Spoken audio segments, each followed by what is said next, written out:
The Price of Greed, a moral story about true wealth. Once in a small village, there lived a humble farmer named David. He was content with his simple life, working hard to provide for his family. But one day, his life took an unexpected turn when he overheard a conversation about a hidden treasure deep in the forest. David couldn't resist the idea of finding the treasure. He thought, if I find it, I will be the richest man in the village. I'll buy a big house, fancy clothes, and never work again. Ignoring the advice of his wife, who valued happiness over wealth, David set out on his quest. The journey was tough. He crossed rivers, climbed hills, and searched every corner of the forest. Days turned into weeks, but David found nothing. His clothes were torn, his body weak, yet his greed kept pushing him forward. One evening, as the sun set, David stumbled upon a glittering chest buried under a tree.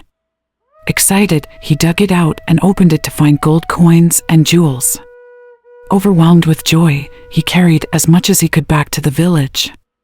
But soon, something strange began to happen. David became paranoid. He distrusted his friends, kept arguing with his family, and spent sleepless nights guarding the treasure. The once happy farmer was now a lonely, anxious man.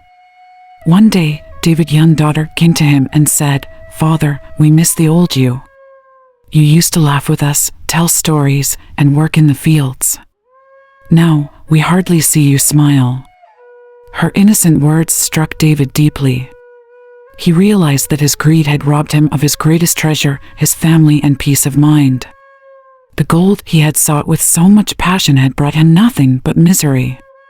That evening, David took the treasure back to the forest and buried it where he had found it.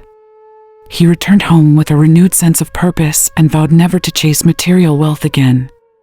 From that day on, David lived a simple yet joyful life, valuing love, family, and hard work over riches. His story reminds us all that true wealth isn't measured by what we own, but by the happiness we share with those around us. Moral of the story: greed for material possessions can blind us to the true treasures of life, our relationships, health, and inner peace. Choose contentment over greed, for happiness lies in the simple joys of life.